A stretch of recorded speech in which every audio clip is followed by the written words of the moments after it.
Hello YouTube student, તો mission ઓલ્ડેમ ચેનલમાં તમારું સ્વાગત છે. ફરીથી નવો વિડીયો હું લઈને આવી ગયો છું.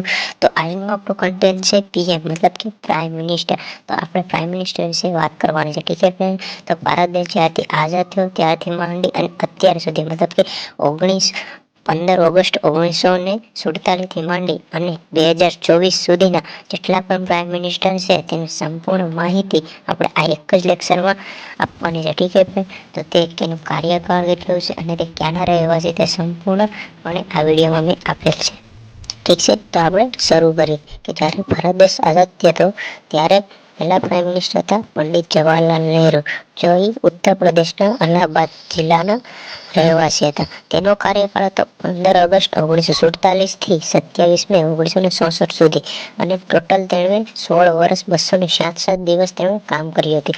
હવે બીજા પ્રાઇમ મિનિસ્ટર છે આપણા ગુલઝારીલાલ નંદા, જે પંજાબના સિલકોટ જિલ્લાથી રહેવાસી હતા, જો કે હાલનું પાકિસ્તાન છે.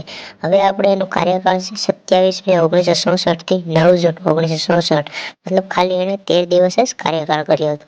હવે આપણા ત્રીજા પ્રાઇમ મિનિસ્ટર હતા લાલ બહાદુર શાસ્ત્રી, તો તે ઉત્તર પ્રદેશના વારાણસી જિલ્લામાં રહેવાસી હતા. હવે એનો કાર્યકાળ હતો 9 જૂન 1967 થી 11 જાન્યુઆરી 1967 સુધી, મતલબ એને ટોટલ 1 વર્ષ અને 216 દિવસ કામ કર્યું હતું. હવે પછી પાછા ફરીથી આવે છે ચોથા પ્રાઇમ મિનિસ્ટર આપણા ગુલઝારીલાલ નંદા, તો કે તેનો કાર્યકાળ હતો 11 જાન્યુઆરી 1966 થી 24 જાન્યુઆરી 1966 સુધી, એટલે ફરીથી પાછા 13 દિવસ જ કામ કર્યું હતું. હવે આપણા પાંચમા પ્રાઇમ મિનિસ્ટર આવે છે તો કે ઇન્દિરા ગાંધી, જો કે ભારતની પહેલી પ્રાઇમ મિનિસ્ટર હતી મહિલા પ્રાઇમ મિનિસ્ટર. તો તેનો કાર્યકાળ હતો 24 જાન્યુઆરી 1966 થી 26 માર્ચ 1977 સુધી. તો તેને ટોટલ 11 વર્ષ અને 59 દિવસ કામ કર્યું હતું અને તે 3 વખત પ્રાઇમ મિનિસ્ટર બન્યા હતા અને તેનો રહેવાસી હતા ઉત્તર પ્રદેશના અલ્હાબાદથી રહેવાસી હતા. તો આપણે હવે જોઈએ છઠ્ઠા પ્રાઇમ મિનિસ્ટર, જો કે મોરારજી દેસાઈ, તે ગુજરાતી હતા. તો તેનું કાર્યકાળ હતું 26 માર્ચ 1977 થી 28 જુલાઈ 1979 સુધી, અને ટોટલ તેમણે 2 વર્ષ અને 126 દિવસ જ કામ કર્યું હતું. હવે આપણા સાતમા પ્રાઇમ મિનિસ્ટર આવે છે ચૌધરી ચરણસિંહ, તો તે ઉત્તર પ્રદેશના રહેવાસી હતા. તો તેનું કાર્યકાળ હતું 28 જુલાઈ 1979 થી 14 જાન્યુઆરી 1980 સુધી, મતલબ એનો ટોટલ 170 દિવસ જ કામ કર્યું હતું. હવે આપણે આવે છે આઠમા પ્રાઇમ મિનિસ્ટર, જો કે ફરીથી ઇન્દિરા ગાંધી. ઇન્દિરા ગાંધી તે ઉત્તર પ્રદેશની અલ્હાબાદની રહેવાસી છે. તો તેનો ટોટલ 3 વખત તે પ્રાઇમ મિનિસ્ટર બની હતી. તો હવે તેનો કાર્યકાળ હતો 14 જાન્યુઆરી 1980 થી માંડી અને 31 ઓક્ટોબર 1984 સુધી, મતલબ પાછા ફરીથી તેમણે 4 વર્ષ અને 291 દિવસ કામ કર્યું હતું. હવે આપણે આવે છે નવમા પ્રાઇમ મિનિસ્ટર, જો કે રાજીવ ગાંધી છે, જો એ મહારાષ્ટ્રના મુંબઈના રહેવાસી છે. તો તેનો કાર્યકાળ હતો 31 ઓક્ટોબર 1984 થી 1 ડિસેમ્બર 1989 સુધી, મતલબ તેમણે 5 વર્ષ અને 32 દિવસ કામ કર્યું હતું. હવે આપણા 10મા પ્રાઇમ મિનિસ્ટર આવે છે વિશ્વનાથ પ્રતાપસિંહ, કે ઉત્તર પ્રદેશના પ્રયાગરાજ જિલ્લાથી રહેવાસી છે. તો હવે તેનો કાર્યકાળ હતો 2 ડિસેમ્બર 1989 થી 10 નવેમ્બર 1990 સુધી, મતલબ ટોટલ તેમણે 343 દિવસ કામ કર્યું હતું. હવે આપણા 11મા પ્રાઇમ મિનિસ્ટર આવે છે ચંદ્રશેખર, જો તેનો તે રહેવાસી છે ઉત્તર પ્રદેશના. તો હવે તેનો કાર્યકાળ વિશે જાણીએ તો 10 નવેમ્બર 1990 થી 21 જૂન 1951 સુધી, મતલબ એને 223 દિવસ કામ કર્યું હતું. હવે આપણા 12મા પ્રાઇમ મિનિસ્ટર આવે છે પીવી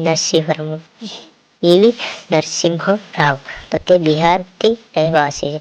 તેનો કાર્યકાળ હતો 21 જૂન 1991 થી 16 મે 1996 સુધી, મતલબ ટોટલ તેમાં કામ કર્યું હતું 4 વર્ષ 330 દિવસ તેનું કાર્યકાળ કર્યું હતું. હવે આપણા 13મા પ્રાઇમ મિનિસ્ટર આવે છે અટલ બિહારી વાજપેયી, જો કે મધ્યપ્રદેશના ગ્વાલિયરના રહેવાસી છે. તો તેનો કાર્યકાળ હતો 16 મે 1996 થી 1 જૂન 1996 સુધી, મતલબ ટોટલ ખાલી 16 દિવસ જ કામ કર્યું હતું. હવે આપણે આવે છે 14મા પ્રાઇમ મિનિસ્ટર, જો કે એચડી દેવગૌડા છે. તો એચડી દેવગૌડા સાહેબ કર્ણાટકના રહેવાસી હતા. હવે તેનો કાર્યકાળ જોઈએ તો 1 જૂન 1996 થી 21 એપ્રિલ 1997 સુધી, મતલબ ટોટલ 314 દિવસ જ કામ કર્યું હતું. હવે આપણે આવે છે 15મા પ્રાઇમ મિનિસ્ટર, જો કે ઇન્દિરા કુમાર ગુજરાલ, તો તે પંજાબના ઝેલમ જિલ્લાના રહેવાસી હતા, મતલબ હાલમાં તે ઝેલમ પાકિસ્તાનમાં છે. તો તેનો કાર્યકાળ છે 21 એપ્રિલ 1997 થી 19 માર્ચ 1998 સુધી, મતલબ ટોટલ 332 દિવસ કામ કર્યું હતું. હવે 16માં આવે છે અટલ બિહારી વાજપેયી, જો કે પાછા ફરીથી બન્યા હતા. તો તે મધ્યપ્રદેશના ગ્વાલિયરના છે. તો તેનું કાર્યકાળ હતું 19 માર્ચ 1998 થી 22 મે 2004 સુધી, મતલબ ટોટલ કામ કર્યું હતું 6 વર્ષ 64 દિવસ. આખરે એને વધારે કામ કર્યું હતું. હવે આપણા 17માં પ્રાઇમ મિનિસ્ટર આવે છે તો કે મનમોહનસિંહ. તો તે પંજાબના રહેવાસી હતા. તો તેનું કાર્યકાળ હતું 22 મે 2004 થી 26 મે 2014 સુધી, મતલબ ટોટલ 10 વર્ષ અને 4 દિવસ કામ કર્યું હતું. હવે આપણા 18માં પ્રાઇમ મિનિસ્ટર આવે છે નરેન્દ્ર મોદી. જોકે તેનું કાર્ય તે ગુજરાતના વડનગર જિલ્લાથી રહેવાસી હતા. તો તેનું કાર્યકાળ હતું 26 મે 2014 થી માંડીને આજ સુધી, મતલબ 2024 સુધી. હવે હજી તક તે કામ કરે છે અને કાર્યકાળ હજી તક કરે છે. ઠીક છે ફ્રેન્ડ્સ. તો ટોટલ આપણા પ્રાઇમ મિનિસ્ટર તો 18 પ્રાઇમ મિનિસ્ટર છે. ભારત જ્યારથી આઝાદ થયો ત્યારથી માંડી અને અત્યાર સુધી, મતલબ 2024 સુધી જે પણ પ્રાઇમ મિનિસ્ટર છે તેની સંપૂર્ણ માહિતી મેં આપી દીધી છે. એનું કાર્યકાળ શું છે અને તે ક્યાંના રહેવાસી છે તે બધું આ વિડીયો મેં આપેલ છે. જો વોઇસમાં કંઈ પ્રોબ્લેમ હોય તો તમે આ પીપીટી મેં આપેલ છે તેમાં જોઈ અને વાંચી લેજો. Okay friend.